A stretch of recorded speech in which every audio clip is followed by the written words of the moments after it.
சொல்லப்போனால் தவறு செய்தது அன்புமணி அல்ல. அன்புமணியை 35 வயதில் என்னுடைய சத்தியத்தையும் மீறி 35 வயதில் மத்திய கேபினட் அமைச்சராக்கி நான் தான் தவறு செய்து விட்டேன்.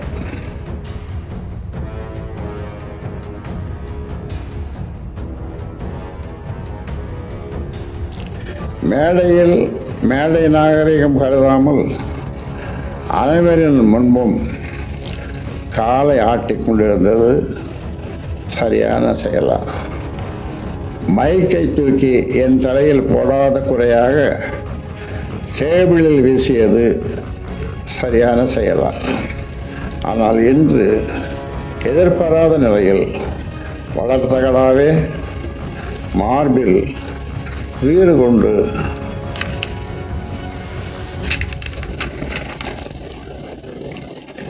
இடித்ததில் நான் நிலை குறைந்து போய்விட்டேன். 2வது மகளை போட்டிருந்தா நீ சும்மா இருப்பியா? அது பேசாமல் தான் இருந்திருப்பேன் அந்த பொறுப்புக்கு அப்படின்னு சொன்னது தான். அங்கே உட்காந்துன்னு பாட்டிலை தூக்கி அம்மா மேலே அடித்தான்.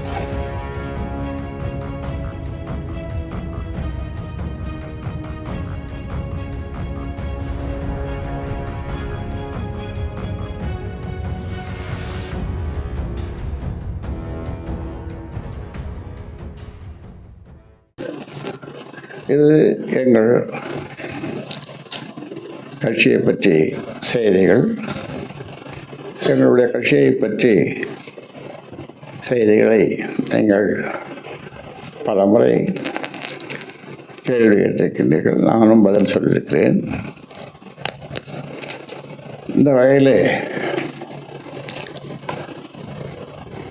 தருமபுரியில் ஒரு கூட்டத்தில் அன்புமணி பேசியது நீங்கள் பார்த்திருப்பீர்கள். நானும் பார்த்தேன், நாடும் பார்த்தது.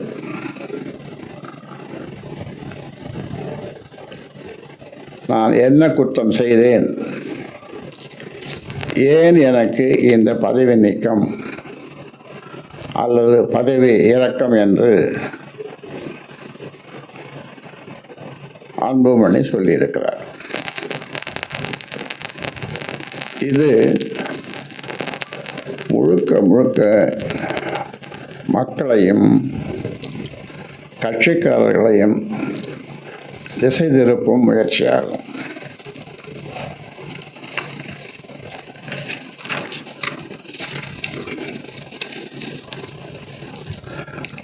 தான் செய்த தவறுகளை மறைத்து மக்களிடமும் கட்சிக்காரர்களிடமும் அனுதாபம் பெற முயற்சித்திருக்கிறார். இருப்பினும்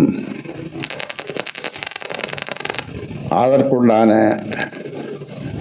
விளக்கத்தையும் பதிலையும் அளிப்பது எனது கடமையாகும். அன்றே அந்த மண்டபத்தில், KRS மண்டபத்தில் நீங்கள் கேள்வி கேட்டீர்கள். இதே கேள்வியை கேட்டீர்கள். அதற்கு வியாழக்கிழமை பதில் சொல்லுகிறேன் என்று சொன்னேன். சரியா? என்று பதில் சொல்லுகிறேன்.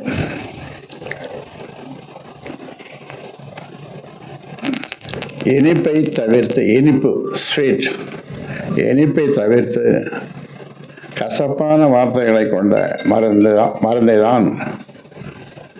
மருந்தை தான் பதிலாக கொடுக்கும் நிலை ஏற்பட்டுள்ளது. சொல்லப்போனால் தவறு செய்தது அன்புமணி அல்ல. அன்புமணியை 35 வயதில்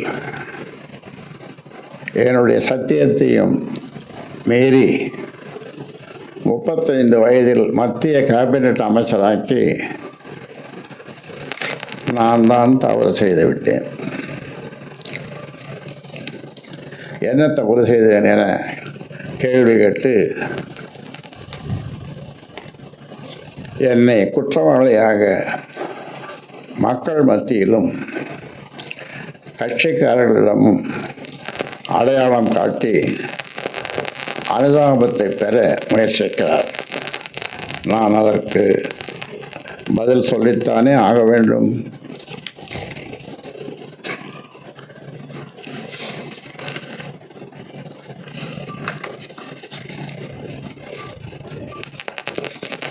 அன்புமணிதான் தவறு செய்தவர்.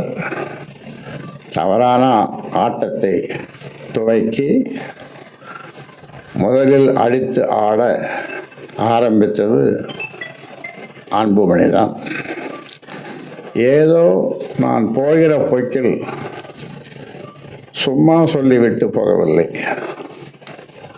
ஆதாரத்தோடு இன்று ஒளிவு மறைவின்றி நடந்ததை அப்படியே வெளிப்படுத்துகின்றேன். பாண்டி பொதுக்குழுவில் என்ன நடந்தது? நீங்களும் வந்திருந்தீர்கள். வந்தீர்களா இல்லையா? வந்தீர்கள். உலகமே பார்த்து அதிர்ந்தது. ஒட்டுமொத்த பொதுக்குழு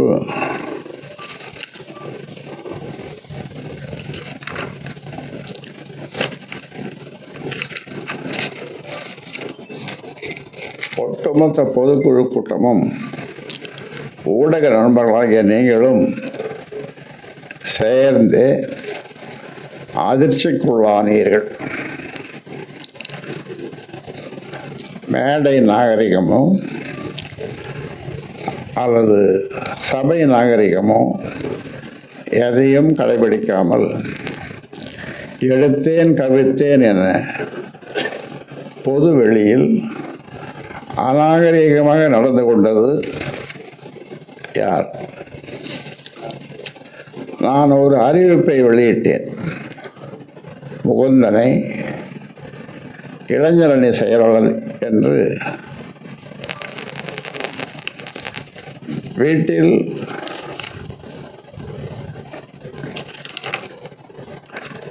எனக்கு உதவியாகவும் கட்சியில் அன்புமணிக்கு உதவியாகவும் இருக்க முகுந்தனை நியமனம் செய்தேன். சுவற்றில் வீசிய பந்து திரும்புவது போல உடனே மேடையிலேயே மறுப்பு தெரிவித்தது சரியான செயலா? மேடை நாகரிகம் கருதாமல் அனைவரின் முன்பும் காலை ஆட்டிக் கொண்டிருந்தது சரியான செயலா? மைக்கை தூக்கி என் தலையில் போடாத குறையாக டேபிளில் வீசியது சரியான செயலா? நான்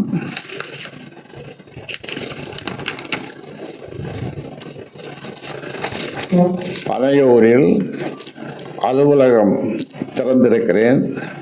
நீங்கள் அங்கே வந்து இனி என்னை பார்க்கலாம் என்றது சரியான செயலா?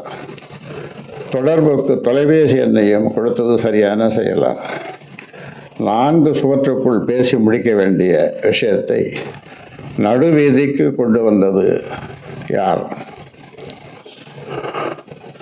அழகான ஆளுயர கண்ணாடி என்ற கட்சியை ஒரே நொடியில் உடைத்து நொறுக்கியது யார்? கட்சியை ஒரு நொடியில் உடைத்ததை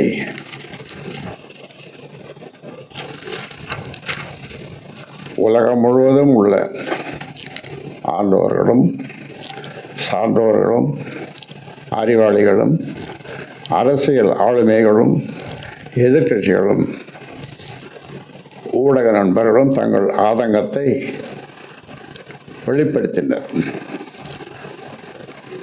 அன்புமணி இன்னும் பக்குவப்படவில்லையே என்று பெரிதும் வருந்தினார்கள். கடந்த 45 ஆண்டுகளாக இந்த இயக்கத்தை சங்கம் கட்சி அண்ணா சொன்னது போல கடமை, கண்ணியம், கட்டுப்பாடு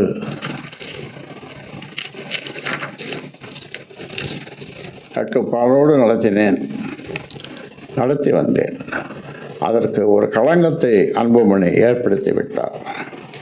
கடந்த காலங்களில் நான் அடைந்த அவமானங்களும் அவலங்களும் ஏச்சு பேசி ஏளனும் எள்ளி நகையாளர்களும் ஈட்டி போன்ற இழி சொற்களையும் இந்த ஊமை சனங்களுக்காக எளிதில் கடந்து வந்து விட்டேன். ஆனால் இன்று எதிர்பாராத நிலையில் வளர்த்தகடாவே மார்பில் வீறு கொண்டு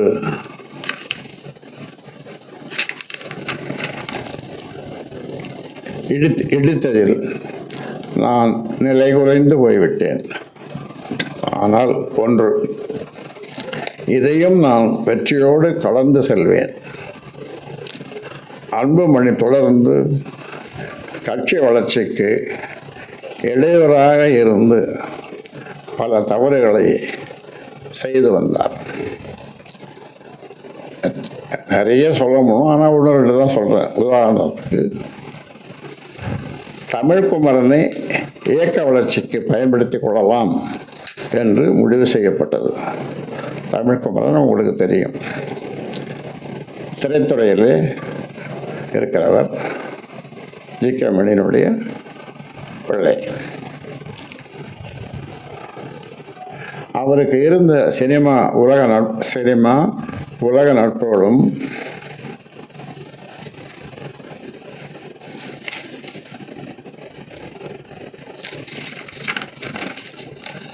விளம்பரமும் பொருளாதாரமும் இயக்கத்திற்கு பயன்பட்டு இயக்கம் வளரும் என்ற முடிவுக்கு தடையாக நின்று அதை நிராகரித்தார். அவரை நியமனம் செய்து நியமன கடிதத்தை கொடுக்கிறேன். கொடுத்து அந்த வாசல்படியை தாண்டவில்லை. அவர் ஃபோன் பண்ணி, அண்ணன் உங்கள்கிட்ட ஆசி வரணும் அப்படின்னு, நீ உடனே ராஜினாமா செய், அதை கழிச்சு போடும், உன்னை பார்க்கணும்னா பார்க்க முடியாது. அப்போ நான் சொன்னேன், நீ இருப்பா, நீ உடனே கழிக்கும் போகணும்னா அதை தெருவில் வீச வேணாம், குப்பை தொட்டியில் ஏறு பார்ப்போம், பேசி பார்ப்போம்னு 2 மாதம் பொறுக்க சொன்னேன். அதன் பிறகு தொல்லை தாங்கவில்லை. மற்றும் ஒரு பொதுக்குழு இங்கே சங்கமித்ராவில் நான் பயந்துட்டேன்.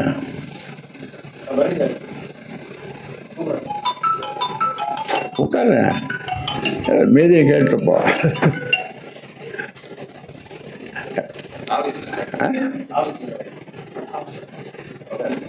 உட்கார் எல்லாத்தையும் கேட்டுப்போம். அப்போது 2 மாதம் பொறுத்து ஒரு பொதுக்குழு நடந்தது. 2 மாதம் நீ ராஜினாமா பண்ணாதுன்னு தமிழ்குமரன்கிட்ட சொன்னேன். இங்கே ஒரு பொதுக்குழு நடந்தது சங்கமித்ராவில். அந்த பொதுக்குழுவுக்கு அவரும் அவருடைய மனைவியும் குழந்தைகளும் புதுச்சேரி உணவு விடுதியிலே இரவே வந்து தங்கிவிட்டார்கள்.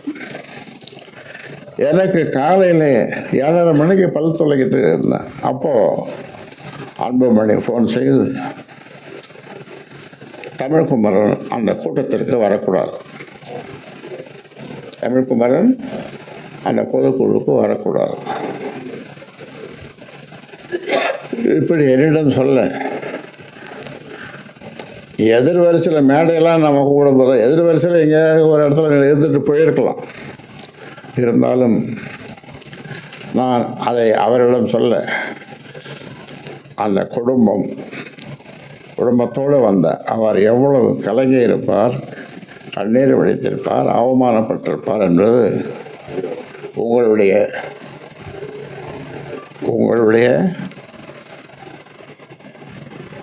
என்ன சொல்றது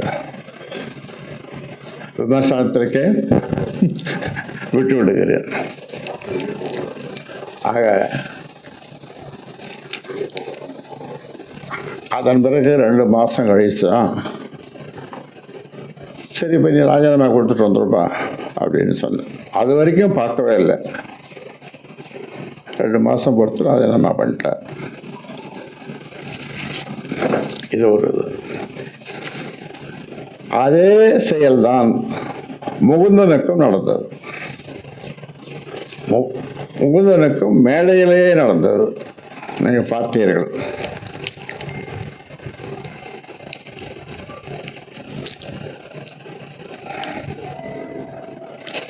அதே மாதிரி தாய் என்னன்னு சொல்லுவாங்க. உங்கள் தாய் என்னன்னு சொல்லுவீங்க? கடவுள்னு சொல்லுவீங்க இல்லையா? இங்கே பொங்கல் சமயத்தில் இந்த பொங்கல் எல்லோரும் குடும்பத்தில் இருக்கிற எல்லோரும் உட்காந்து இந்த முகுந்தன் சமாச்சாரத்தை பேசினாங்க. எல்லாரும் பேசும்போது அம்மா ஏதோ சொன்னாங்க, ஏன்பா உன் 2வது மகளை போட்டிருந்தா நீ சும்மா இருப்பியா? அது பேசாமல் தானே இருந்திருப்பேன் அந்த பொறுப்புக்கு அப்படின்னு சொன்னது தான். அங்கே உட்காந்துன்னு பாட்டிலை தூக்கி அம்மா மேலே அடித்தான். நல்ல வேலை அவங்க மேலே படலை, செவத்தில் பட்டுட்டு. எதுக்கு சொல்கிறேன், அதெல்லாம் ஒரு சாம்பிள்.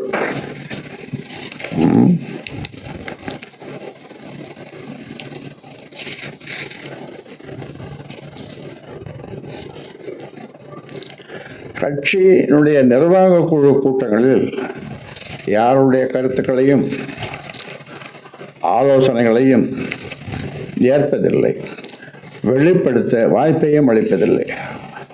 எத்தனை பேர்ப்பா? 19 பேர்.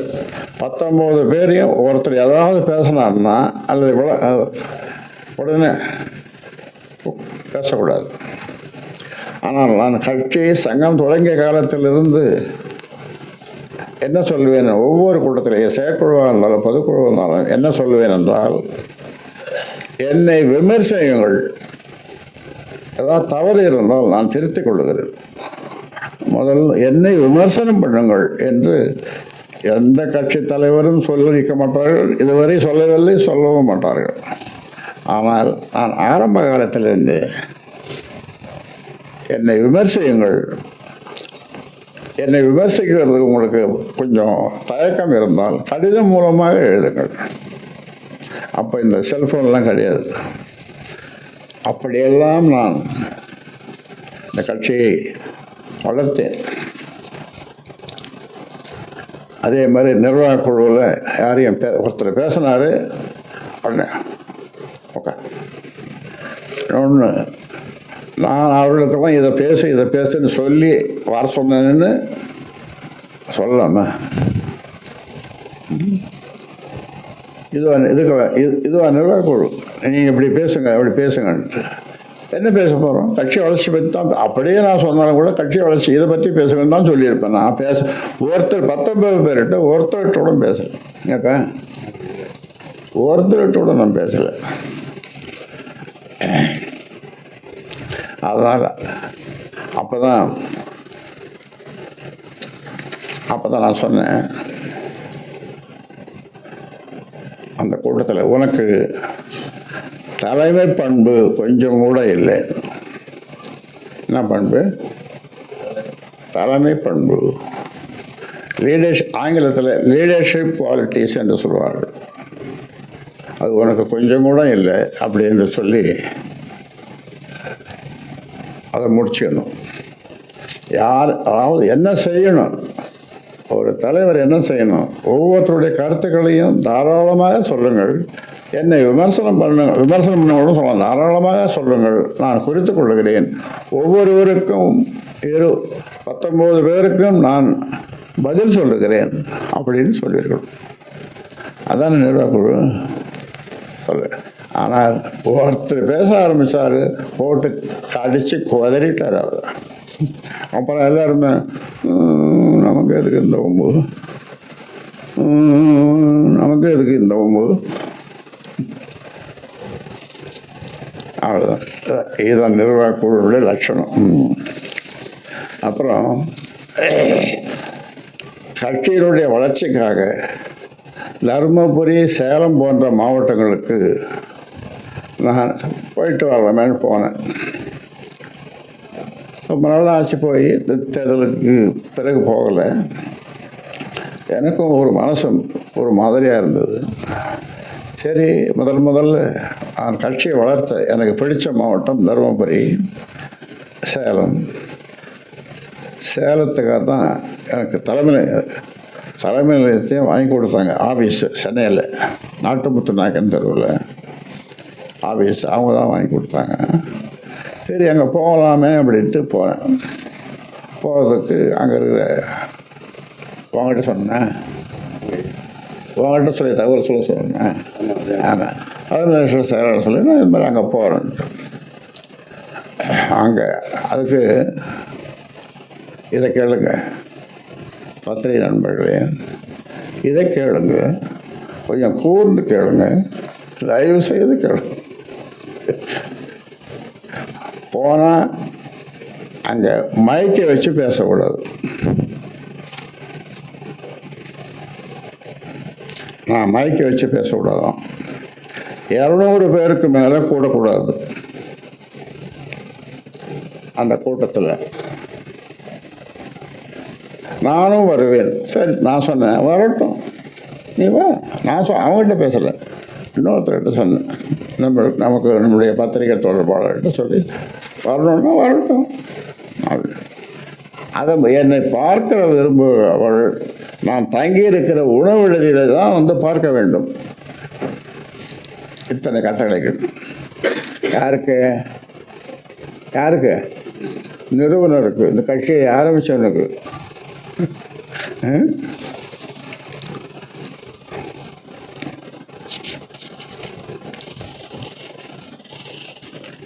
திருமண மண்டபம் கூடாது, தங்கியிருக்கும் அறையிலேயே இருந்து கொண்டு நிர்வாகிகளை சந்திக்க வேண்டும். இதெல்லாம் ஆர்டர்.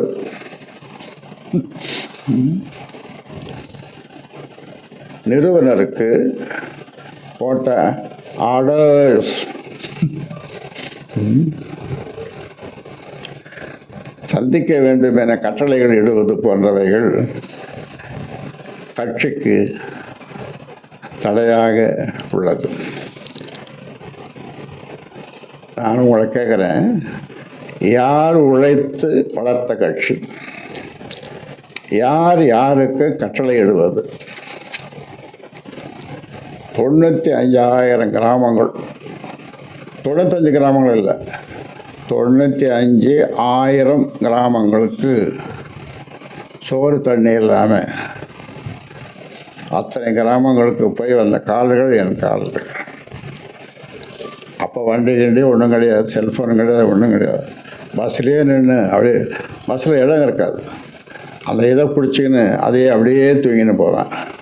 எங்கேயாவது ஒருத்தன் இறங்கினான்னா டப்புன்னு போய் உட்காந்துக்குவேன். இப்படியெல்லாம் காடு, மேடு, வயல், வரப்பு, இரவு நேரங்கள், ஒத்தையடை பாதை, ஒரு அரிக்கன் லேம்பை பிடிச்சின்னு போவான் ஒருத்தன். இப்படியெல்லாம் வளர்த்தேன் நான். அதே மாதிரி மாவீரன் குருவை நிழல் இருக்கையின் போதும் பிற நேரங்களிலும் கீழ்த்தரமாக நடத்திய விதம் ஏற்றுக்கொள்ளத்தக்கது அல்ல. இன்னும் பல. இதையெல்லாம் பார்த்த நான் நிர்வாக குழுவிலேயே நேருக்கு நேராக அன்புமணிக்கு தலைமை பண்பு அறவே இல்லை என்று சொன்னேன் என்பது உண்மை.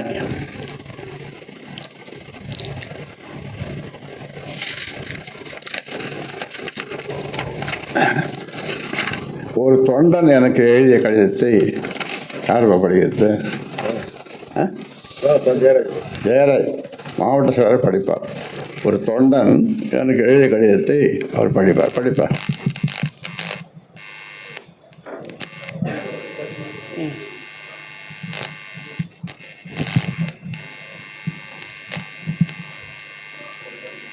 பாமக வரலாற்றில் பாண்டி பொதுக்குழு ஒரு கருப்பு நாள்.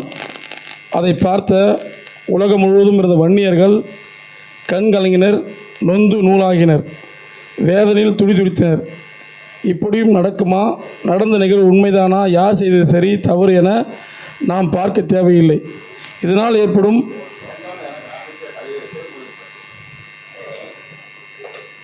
ஏற்படும் பின்விளைவுகள் தான் நம்மை கவலை கொள்ள செய்கிறது. 2 கோடி மக்களின் எதிர்காலம்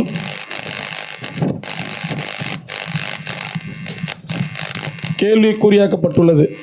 தந்தை மகனுக்கு இடையில் யாரிடம் தோற்பது என்பதுதான் கேள்வி. தந்தை எனும் ஆன்மா அங்கே கொலை செய்யப்பட்டது என்றே சொல்லலாம். இந்தியாவின் மிக மூத்த அரசியல் தலைவர் மருத்துவர் ராமதாஸ், பிரதமர் மோடி எவ்வளவு பெரிய புகழாரம். ஆனால் இன்று நடந்தது 100 மாடி கட்டிடத்தின் மேலே இருந்து ஐயா அவர்களை குப்புற கீழே தள்ளப்பட்ட நிலை. 2 கோடி வன்னியர்களும் அவமானத்தால் தலைகுனிந்தார்கள்.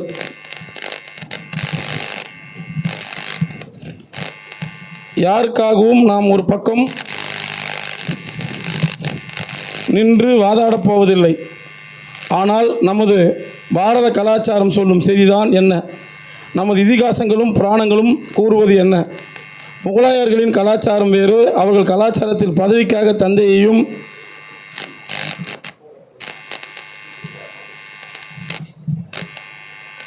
சகோதரனும் கொள்வது, சிறைப்பிடிப்பது ஏற்புடையது. பதவிக்காகவும் அதிகாரத்திற்காகவும் எதையும் வேண்டுமானாலும் செய்தார்கள். நமது கலாச்சாரம் வேறு. தந்தை சொல்மிக்க மந்திரம் இல்லை. எடுத்துக்காட்டு: 1 ராமன்,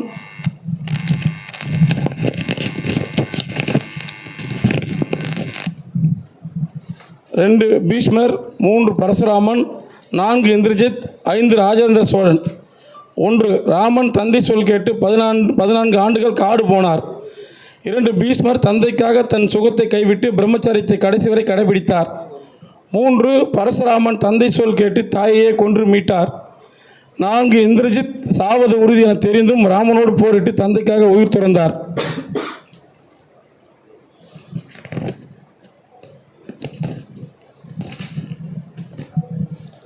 5 ராஜேந்திர சோழன் தெற்காசியாவையே கட்டியாண்ட ராஜேந்திர சோழன் தளபதியாக இருந்து தந்தைக்கு பிறகே அரசனாக முடிசூட்டி கொண்டான்.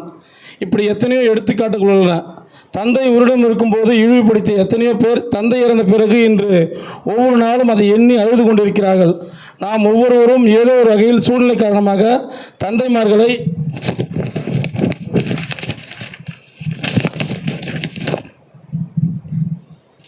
காயப்படுத்தியவர்களே. அது இனியும் தொடரக்கூடாது என்பதே நமது ஆதங்கம். சின்னையா அவர்களின் கவனத்திற்கு ஒரு சில தற்போது தமிழக அரசியல் களம் நமக்கு சாதகமாக உள்ளது. பல முனைகளில் நம்மின் தேவை மற்றவர்களுக்கு அதிகரித்துள்ளது. தொடர் தோல்விகளை சந்தித்து வந்த நமக்கு நாமே குழிபறித்துக் கொள்ளலாமா? பொதுக்குழுவில் உடனடியாக எதிர்வினையாற்றாமல் 1 நிமிடம் பொறுமை காத்து இருந்திருக்கலாமே.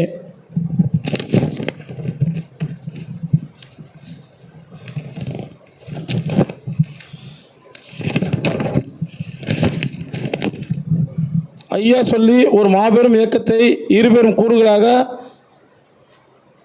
தைலாபுரம், பனையூர் என்று வெற்றி பிளந்து விட்டீர்களே.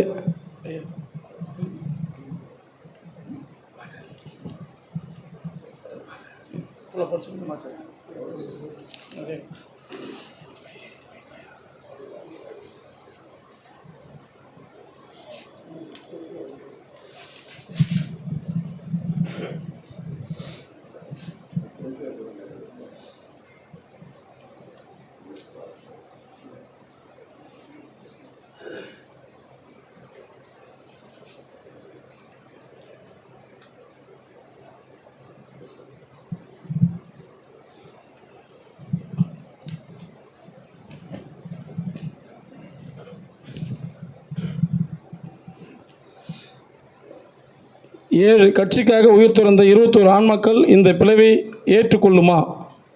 இதுவரையிலும் அடி, உதை, சிறை, சித்திரவதை, உறுப்புகள், உடைமைகள் இருந்த லட்சக்கணக்கான தொண்டர்களின் இழப்பிற்கு இதுதான் பரிசா?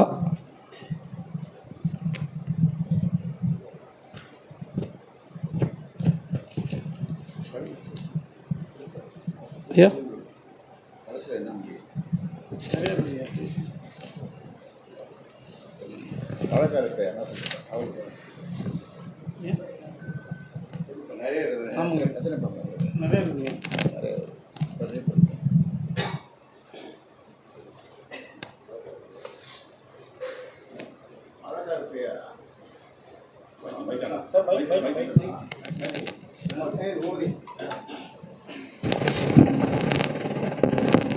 மீடியாவில் வந்து தான் பழங்கருப்பையா ஒரு பதிவு போட்டிருந்தார். என்கிட்டையும் பேசினார், நானும் பேசினேன்.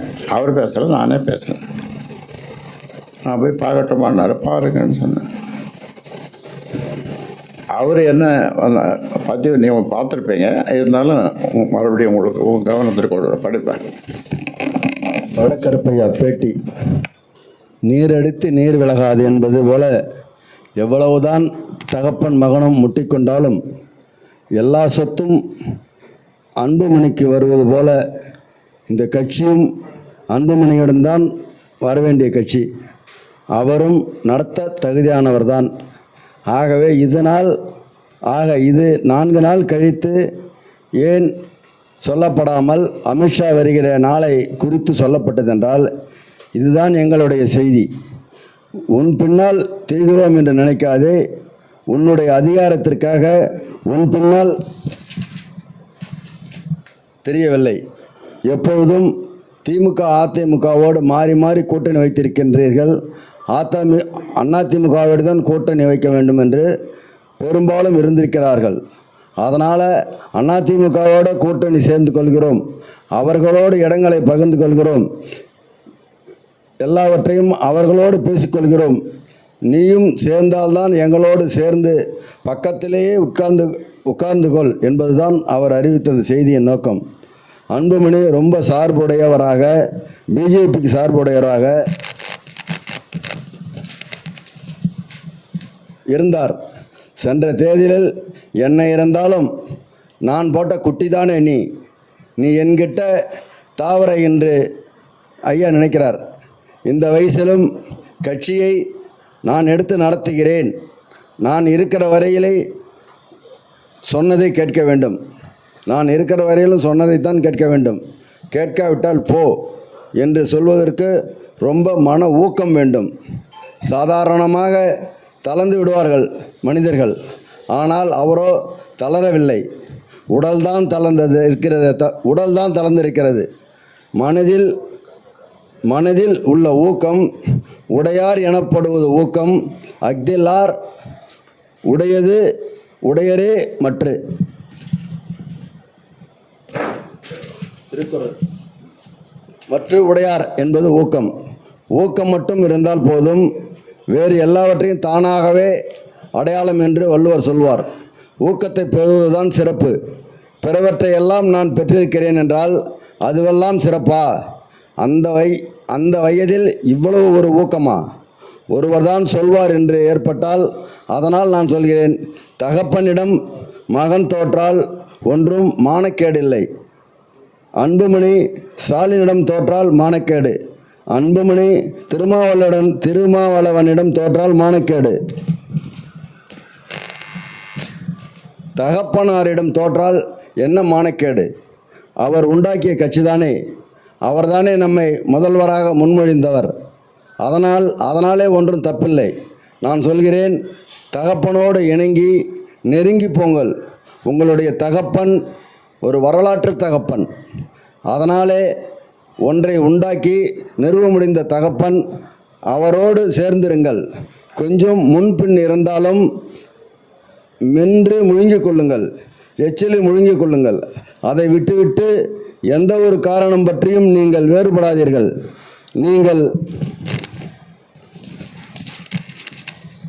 தோற்று போனீர்கள் என்று எவனாவது உங்களுக்கு சொன்னால் நான் சொல்கிறேன், தகப்பனிடம் அடைகின்ற தோல்வி இல்லை. இருந்தால் கூட உங்கள் தகப்பனார் சொல்வது போல நீங்கள் செயல் தலைவராகவே இருங்கள். அந்த செயல் தலைவர் பதவியை நீக்கிவிட்டால் வெறும் உறுப்பினராக கூட இருங்கள். அந்த கட்சி உங்களிடம்தான் வரும், வேறு எங்கு போகும்? அது தைலாபுரம் தோட்டம் உங்களுக்கு வராமல் எங்கே போகும்? தைலாபுரம் தோட்டம் தானே இந்த கட்சி இருக்கிறது. அதனாலே சும்மா இந்த 4 பேர்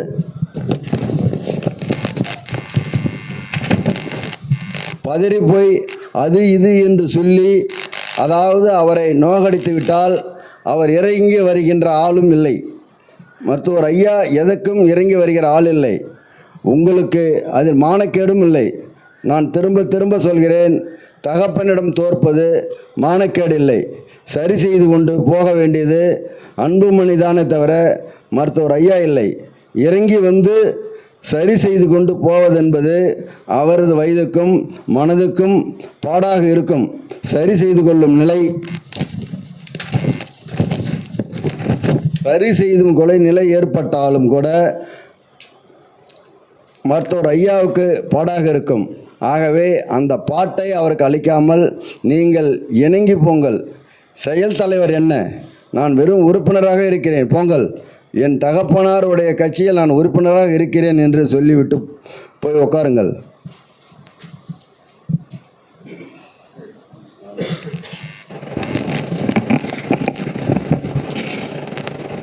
இதெல்லாம் முன்னால் படிச்சுட்டு தான் நீங்கள் பழகருப்பேனுடையது.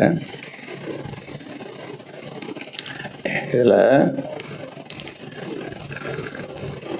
6 வருஷத்துக்கு முன்னால் நம்ம பிரதமர் மோடி பதவியேற்கும்போது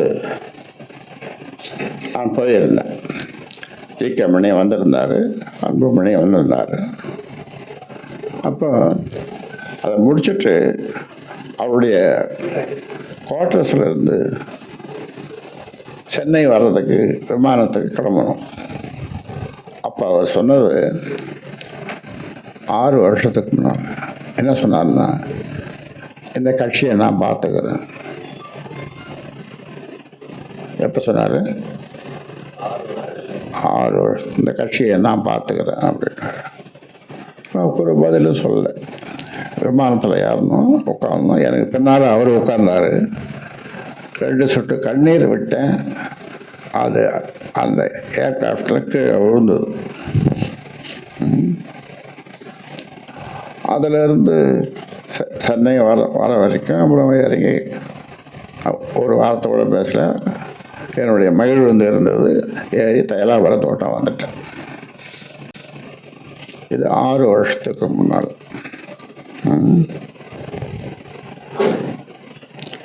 எனக்கு 14 பஞ்சாயத்து வச்சாங்க. எத்தனை பஞ்சாயத்து? 14 பஞ்சாயத்து எனக்கு வச்சார். இந்த 14 பஞ்சாயத்தும் நான் 34 அமைப்புகளை உருவாக்கி இருக்கிறேன். மக்கள் தொலைக்காட்சியிலேருந்து, பசுமை தாயகத்திலிருந்து, சமூக முன்னேற்ற சங்கம் 34 அமைப்புகளை, துணை அமைப்புகளை உருவாக்கியிருக்கிறேன். அவர்கள் எனக்கு பஞ்சாயத்து பண்ணாங்க. 14 பஞ்சாயத்து. என்ன பஞ்சாயத்து முடிவில் என்னன்னா, கடைசியில் கட்சியை ஐயா பார்த்துக்கிட்டோம் தோட்டத்தில், நீங்கள் வெளியில் மக்களை பாருங்கள். அந்த 14 பஞ்சாயத்துக்காரன் இதுதான் சொன்னாங்க, நீங்கள் மக்களை பாருங்கள், ஐயா கட்சியை பார்க்கட்டும். ஆனால் இவர் என்ன எதிர்பார்த்தாருன்னா, கேட்டை சாத்திட்டு நான் யாரையும் பார்க்கக்கூடாது, உள்ளவே இருக்கணும். இது வரைக்கும் உங்களுக்கு சொல்லியிருக்கேன், நான் சொல்லியிருக்கேண்ணே, சொல்கிறேன். இதுதான் பஞ்சாயத்து.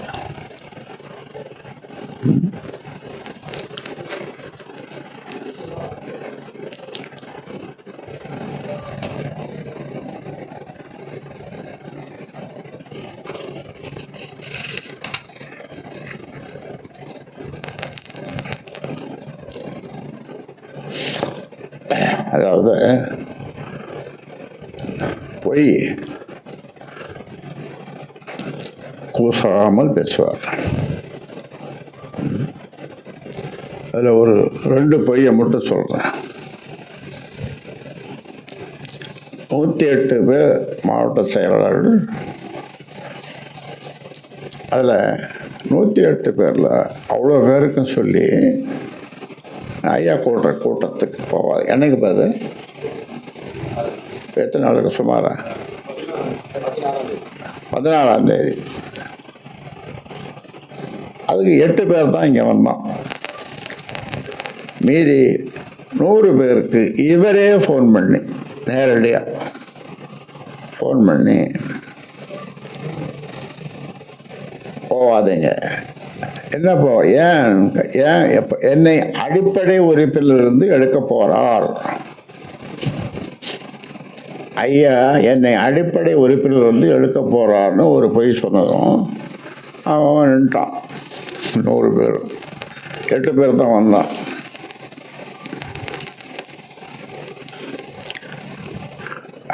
அன்னைக்கே நான் செத்து விட்டேன். 100 பேர் வந்து நான் போட்டவன் 100 பேர். அதான் எம்ஜிஆர் பாடுவான். அதில் ஒரு பாட்டு அவர் பாடுவார். என்ன பாடுவார்? நான் செத்து பிழைத்த வேண்டாம் அப்படின்னு. அந்த மாதிரி நான் மறுநாள் பழச்சிட்டேன். நான் உயிரோடு இருக்கிறதுக்காக அந்த நீச்சல் குளத்தில் போய் நீச்சல் அடித்தேன். செத்து பழச்சிட்டேன், போங்கப்பான்னு. இது ஒரு பொய்.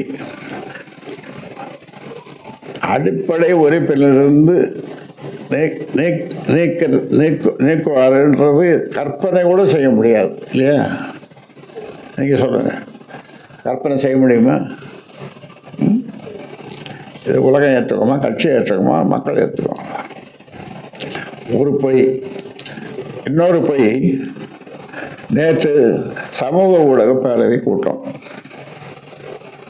அதில் அந்த கூட்டத்துக்கு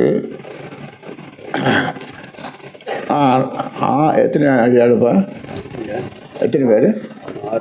6 பேர் வச்சிருக்காரு ஐயா அடிக்கிறதுக்கு. அது சமூக ஊடகத்தில் தவறாக போட்டவங்க சில பேரை, சிவபிரகாசம், அப்புறம் இந்த தலைவர் ஜி.கே. மணி, ஐயா என்னையும் இந்த இவரை தவறாக சில பேர் போட்டானுங்க. போட்டவங்களாம் ஒருத்தன் வரல, மீதி பேர்லாம் வந்தான். நேற்று 100 பேருக்கு மேலே வந்தாங்க. அதுக்கு அந்த கூட்டத்துக்கு ஆள் வச்சு 6 பேர் வச்சு அடிக்க போகிறாரு. இது எப்படி இது? உங்களை எல்லோரும் இந்த எந்த 32 மாவட்டம், இப்போ 38, 32 மாவட்டத்துக்கும் போய் அவங்களோடு கூட உட்காந்து சாப்பிட்டு விட்டு அளவலாகி பத்திரிகையாளரோட நண்பர்களோட அளவலாகி வந்த நான் இந்த மாதிரி எங்கேயாவது அடிதடியில் நான் போனதும் கிடையாது, வந்ததும் கிடையாது. இப்படி 6 பேரை வச்சிருக்காரு அடிக்கிறதுக்கு போல அப்படின்னு. ஆனால் 100 பேர் வந்துட்டாங்க, ஒரு ஆள் தவிர 100 பேர் எல்லாம் வந்துட்டாங்க. எதுக்கு சொல்ல வேணா, இப்படி பூசாமல் வந்துடும் அவர். நமக்கெல்லாம் யோசிச்சு செய்வோம். பொய்ய நமக்கு வராது. நான் போய் பேசுறது கிடையாது.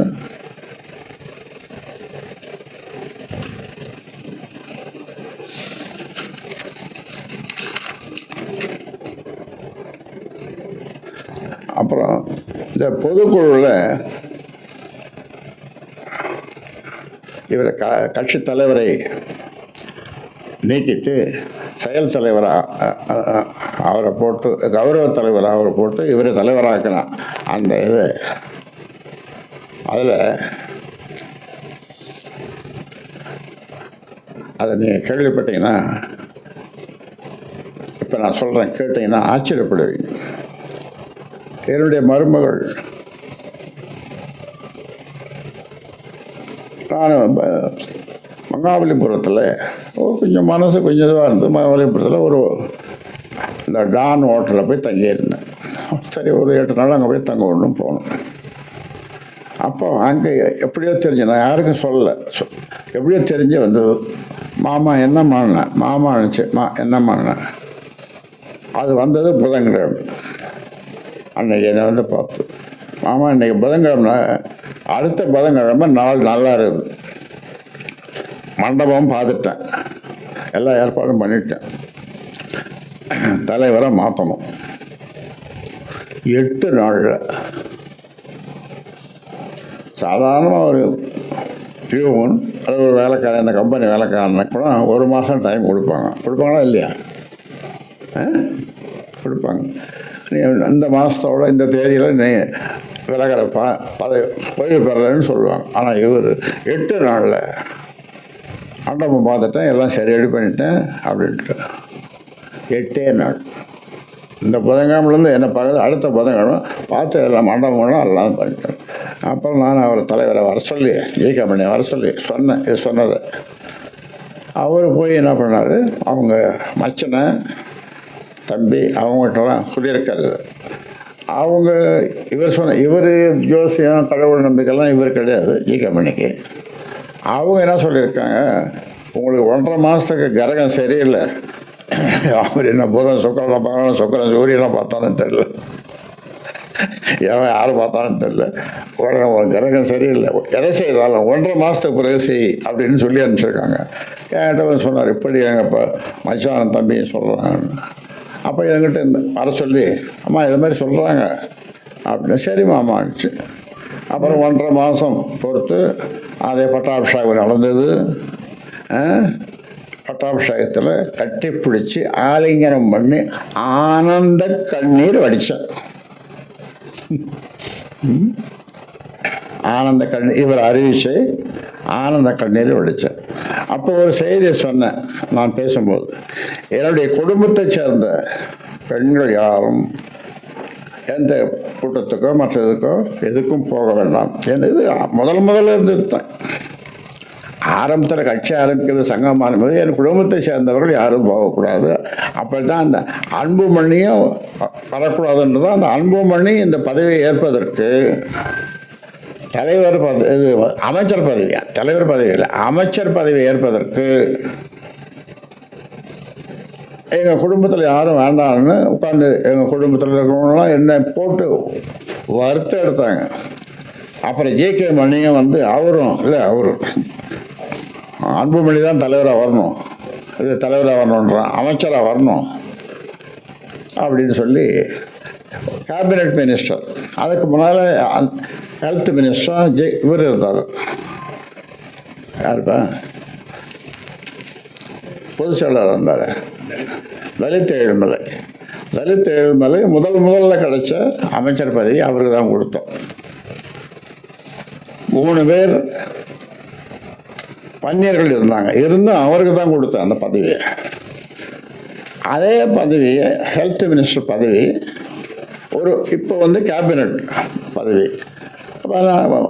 நான் செய்த சத்தியத்தின் அடிப்படையில் நம்ம குடும்பத்தில் யாரும் போகக்கூடாது, எந்த பதவியும் ஏற்கக்கூடாதுன்ற இது உட்காந்து எல்லாம் பேசுகிறாங்க, குடும்பத்தில் பேசுகிறாங்க. ஜே.கே. மணி உட்காந்து பேசுகிறார், இல்லை நாம் பார்த்துட்டோம், ஜே.கே. லலித் ஏழுமலையை பார்த்துட்டோம் அவருடைய செயல்பாட்டை, அதனால் அவர் தகுதியானவர் அன்புமணி தான், அதனால் அவர் தான் அந்த பதவியை கொடுக்குறோன்னு சொல்லி எல்லோரும், எனக்கு விருப்பம் இல்லாமல் எல்லோரும் இது பண்ணாங்க. சரின்னு அதே மாதிரி அவருக்கு ஹெல்த் மினிஸ்டர், அந்த ஹெல்த் மினிஸ்டர் கூட அது ராமலோ பாஸ்வான் தான் கொடுத்தாங்க. அப்போ அவர்கிட்ட போய் ராத்திரி பூரா உட்காந்து உங்களுக்கு ஹெல்த்துனா ஒன்றும் தெரியாது, அவருக்கு வேறு ஏதோ கொடுத்தாங்க, நான் ஞாபகம் இல்லை. அதனால் இனி அதுக்கு பொருத்தமான ஒரு ஆள் கோலோ என்னமோ கொடுத்தாங்க. அப்புறம் அதை மாற்றி இவர் ஹெல்த் மினிஸ்டர் வாங்கி கொடுத்தேன். ஒரு நாள் ராத்திரி பூரா தூங்காமல் இப்படி எல்லா சத்தியங்களையும் மீறிட்டேன். நான் எந்த காலத்திலும் எந்த பதவிக்கும் எந்த இதுக்கும் போக மாட்டேன்ற அந்த ஒரு சத்தியம் அது இன்றைக்கு வரைக்கும் இருக்குது, என்றைக்கும் இருக்கும். இப்போ ஒன்றும் இல்லை, தலைவர் பதவியை சொன்ன மாதிரி பழக்கரப்பியாக சொன்ன மாதிரி அந்த தலைவர் பதவியை ஏற்றுன்னு இருக்கேன். இவர் செயல் தலைவர். இதுக்கு ஒரே தீர்வுன்னு பண்ணால் அப்பா கொடுத்த அப்பான்னு கூட சொல்ல வேணாம், ஐயா கொடுத்த அது ஐயா ஒன்று சொல்ல வேணாம், நிறுவனர் கொடுத்த அந்த செயல் தலைவர் பதவியை மகிழ்ச்சியுடன் ஏற்று நான் ஒரு சுற்றி வருவேன், செயல்படுவேன். அவர் என்ன சொல்கிறாரோ அதை செய்வேன். அது இல்லாமல் செயல் தலைவரே இல்லை என்றாலும் நான் ஒரு தொடராக இருந்து இந்த கட்சியை வளர்ப்பேன். இதை பற்றி உள்ளவங்களெல்லாம் கூப்பிட்டு சொல்லிட்டேன்னா தேர்வு தான் முடிஞ்சு போச்சுல்ல. தேர்வு நான் செயல் தலைவராக நிறுவனர் சொல்கிறார், நான் சிறப்பாக செயல்படுவேன் செயல் தலைவராக. அவர் விருப்பப்படி அவர் தலைவராக இருக்கட்டும், எனக்கு அதில் மகிழ்ச்சி, அளவு கடந்த மகிழ்ச்சி. அந்த செயல் தலைவர் இல்லை என்றாலும் கூட நான் ஒரு தொண்டனாக இருந்து செயல்படுவேன். இந்த கட்சியை வளர்ப்பேன், இந்த தேர்தலை சந்திப்பேன் அப்படின்னு உங்களெல்லாம் கூப்பிட்டு சொல்லிட்டோன்னா முடிஞ்சு போச்சு. கண்ணாடியும் உடையலை, உழவும் படலை, ஒன்றும் இல்லை. தீர்வு தான் தீர்வு. நல்ல தீர்வு தானே? இல்லை, நல்ல தீர்வு தானே? சொல்லுங்கள். ஆமாம். இந்த கூட்டணி இப்போ நடந்த தேர்தலில் இந்த கூட்டணியை பற்றி பேசுகிறோம். நான் அதிமுகவோட கூட்டணி சேரணும்னு சொல்லி இவருக்கு ஒரு கடிதம் எழுதி கடைசியில் டைப் பண்ணது. கடைசியில் என் கைப்படவே அந்த கடைசியில் 4 வரி, நீயே எடப்பாடி பழனிசாமிகிட்ட பேசு, நீயே எடப்பாடி பழனிகிட்ட பேசு அப்படின்னு சொல்லி கையாலே எழுதுனேன். அதே மாதிரி பேசினாப்பில் எடப்பாடிகிட்ட பேசினார். எடப்பாடியும் நம்ம சி.வி. சண்முகங்கிட்ட சொல்லி, சரிப்பா சொல்கிற மாதிரி பண்ணிடுப்பா அப்படின்ட்டார்.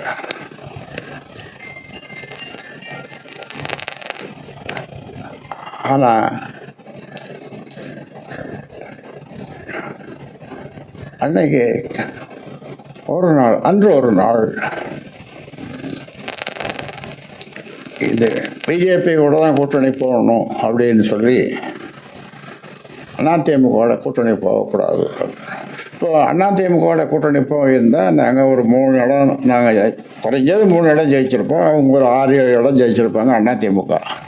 எங்களுக்கு சின்னம் கிடச்சிருக்கும். அவங்க 6-7 இடத்துக்கு மேலே ஜெயிச்சிருப்பாங்க. ஏன்னா இது நேச்சுரல் அலையன்ஸ். அதிமுக பாட்டாளி மக்கள் கட்சின்றது ஒரு இயற்கையான கூட்டணி. அந்த காலத்தில் இருந்து நேச்சுரல் அலையன்ஸ்னு சொல்லுவாங்க. அந்த மாதிரி எல்லாம் பேசி முடிச்சுட்டு கடைசியில் இந்த கால அன்புமணி பிடிச்சினால இந்த தொடைய அந்த பக்கம் அன்புமணி மனைவி சௌமியா இந்த காலை பிடிச்சிடணும். 2 பேரும் அழறாங்க. எதுக்கு அழறாங்க? பிஜேபியோட கூட்டணி போகணும்.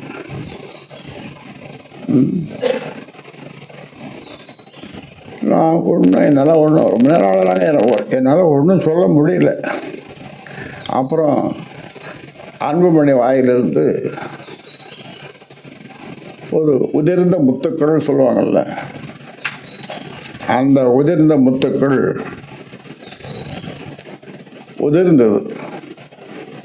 இதை நீங்கள் ஒத்துக்கலைன்னா கேளுப்பா, இதை ஒத்துக்கலைன்னா நீங்கள் தான் எனக்கு கொள்ளி வைக்கணும்.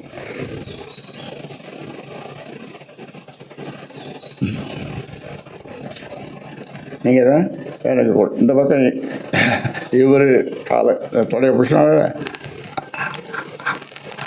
சௌமியா இந்த பக்கம்னால அப்புறம் வேறு வழி இல்லாமல் அப்புறம் என்ன நடந்தது.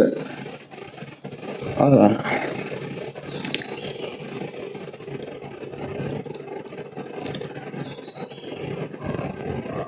சரின்ட்டு இது எல்லா ஏற்பாடும் பண்ணிடுது சௌமியா. பிஜேபியோட கூட்டணின்ற ஏற்பாட்டை அவர் பேர் என்னப்பா, அண்ணாமலையா? ஆமாம், அண்ணாமலையோடலாம் பேசி எல்லாம் மறுநாள் காலையில் பார்த்தா அங்கே வெளியில் பாரத் மாதாக்கு ஜே, பாரத் மாதாக்கு ஜேன்னு ஒரு கோஷம் அங்கே கேட்குது.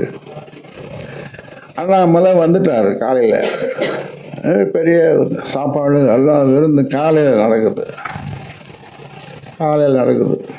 எனக்கு தெரியாமல் நடக்குது. அது அப்புறம் நிறைய கதை இருக்குது. வேட்பாளர் தேர்வு அது இது எல்லாம் வரும். அதெல்லாம் இருக்குது. அதெல்லாம் உங்களுக்கு தேவையில்லை. இப்படி கூட்டணி கொள்ளி வைக்கிறது.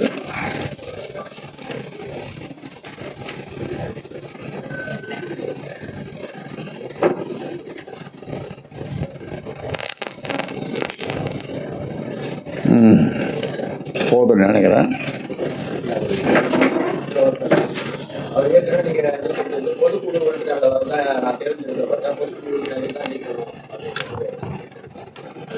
பொதுக்குழு பொதுக்குழு எப்போ வச்சுக்கலாம்.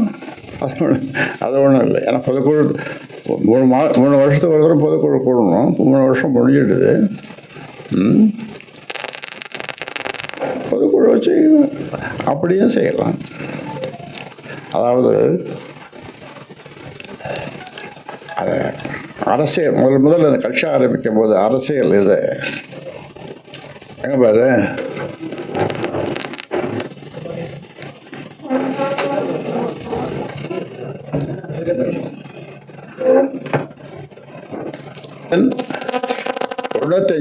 கிராமங்களுக்கு 95,000 வடக்கே கும்மிடிப்பூண்டி, தெற்கே குமரிமுனை, கிழக்கு மேற்கு என்பது அப்படி போய் 95,000 கிராமங்களுக்கு போனேன்.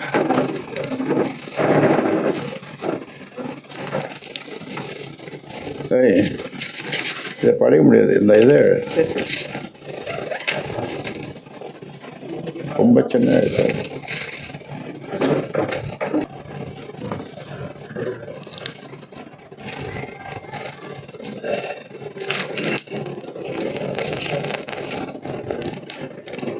நிறுவனருக்குள்ள அந்த அதிகாரம் கட்சியின் மாநில பொதுக்குழு, செயற்குழு, அரசியல் தலைமைக்குழு ஆகியவற்றின் கூட்டங்களுக்கு நிறுவனர் அழைக்கப்பட்டு அவரது வழிகாட்டுதலின் அடிப்படையில் கூட்டங்கள் நடத்தப்பட வேண்டும். அவரது வழிகாட்டுதலின் அடிப்படையில் கூட்டங்கள் நடத்தப்பட வேண்டும்.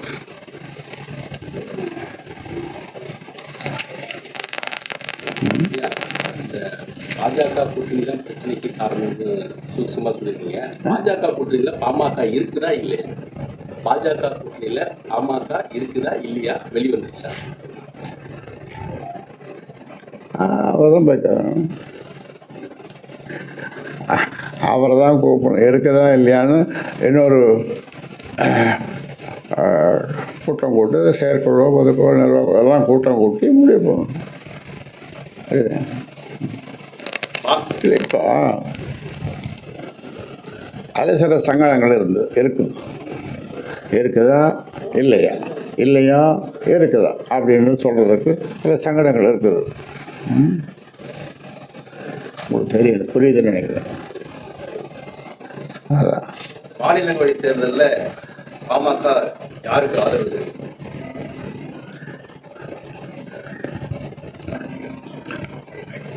மாநில தேர்தலில் ஏன் நாங்களே கேட்கக்கூடாதா? எங்களுக்கு வேணும்னா இல்லை எனக்கே ஒன்று கேட்கக்கூடாதா?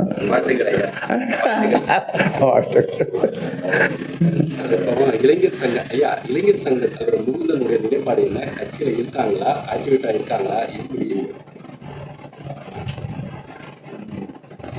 இருக்காரு? அவர் அதே பொறுப்பில் இருக்கார். ஆமாம், முகுந்தன் மாநில இளைஞரணி தலைவராக நான் அங்கே அறிவிச்சுள்ளது இன்னைக்கு வரைக்கும் இருக்கிறார், தொடர்ந்து இருப்பார். செயல் தலைவரா அன்புமணி ராமதாஸ் அறிவிச்சீங்க. இப்போ வந்து அன்புமணி ராமதாஸ் பாமக தலைவரா, பாமக செயல் தலைவரா? இது என்ன கேள்வி இவ்வளோ நேரம் இது பார்த்துட்டு கடைசியில் சீதைக்கு